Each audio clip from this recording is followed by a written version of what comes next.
Enigmatic Chameleon is a minimalist psychological thriller in which a seemingly benign visitor to a well-off lesbian couple's home turns out to have very sinister intentions. Stingy on conventional thrills, and pretty murky in terms of psychology as well. Jorge Raquel Serrano's debut feature is a precisely engineered chamber piece that will sharply divide audiences with both its coolly distanced style and incendiary yet somewhat baffling content. While some may admire its hunk-like dispassion amid increasingly alarming events, others may find the element of class warfare critique under-articulated, or experience the targeting of gay characters here as an expression of, rather than a commentary on, homophobia. Whatever their verdict, festival-goers will have plenty to debate afterward. Mainstream viewers are likely to be few for an item that so deliberately eschews the standard satisfactions of a commercial suspense narrative. After a brief, unpinnably weird prologue in which a young man dances with a seemingly drugged-up older one, we meet Paulina Arusha, and Paula Zuniga, as they awaken in their impressive Ocean View Santo Domingo abode. Evidently there was a party the night before, from which the Moore housewife, if hungover, Paula begins to clean up debris. Paulina isn't much help, and she expects to be served breakfast, as well.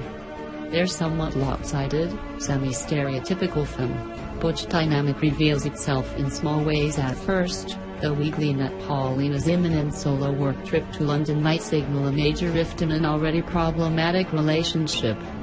Nonetheless, they're having a quiet morning, which is interrupted by the arrival of Gaston Salgado, who announces himself as Franco's friend from the prior evening. The handsome young man their middle-aged gay friend brought along is a date, though whether he was a real friend or paid escort is anyone's guess. He talks his way implausibly enough, bearing an apology for bad behavior from Franco, while also wearing the latter's shirt. The women entertain him politely, while privately wondering exactly why he shows no sign of leaving. Paula gets a little drunk, as apparently is her wont, and they let him gently push some marital tensions into the open. It's at the still broad daylight point midway through Chameleon, when Paula must be put to bed, having gotten blotto on the possibly tampered wine Gaston brought, that this unexpected guest's real agenda begins to emerge. Serrano doesn't take the home invasion scenario as far into horror terrain as Honk did in Funny Games, nor does he treat it quite so clearly as a commentary on film violence itself. But the Chilean writer Helmer similarly thrusts normal people against a nemesis whose motivations are so ambiguous as to render him almost an abstract.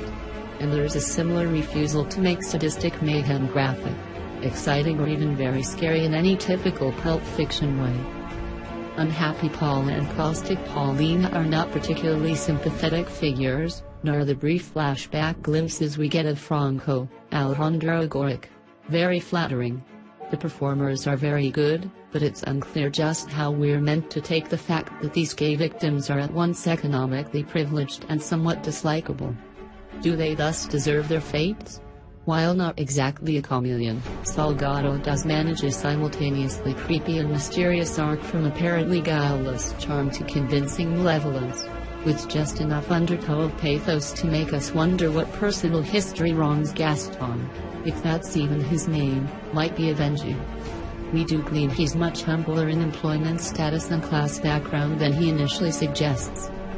Chile has one of the worst traits of economic inequality among developed nations. The U.S. isn't far behind, and for home audiences the film may play as a blunt allegorical address of that social issue. But for outside viewers, its primary discomfort may lie in puzzling out the full intent behind a movie that centers on a youthful, attractive lower-class man wreaking methodical destruction on some rich, older, not-so-attractive gays. We're not exactly encouraged to root for Gaston. Yet it's easy to imagine unsophisticated or illiberal spectators drawing the simplistic conclusion that he's flipped decadent social norms to prey on the predators. Of course, those viewers might be too bored to get that far, particularly as Chameleon delivers its limited quantities of violence, sex and suspense with consummate anti-sensationalist detachment. Those willing to go along with the experiment will not be bored, though they may emerge variably enthralled, Frustrated and or provoked? Basically shot in a single location, the film benefits from Christine Cutty-Laran's crisp widescreen photography, with other tech design contributions, including Carlos Cabez's very sparingly deployed score, likewise tasteful and restrained.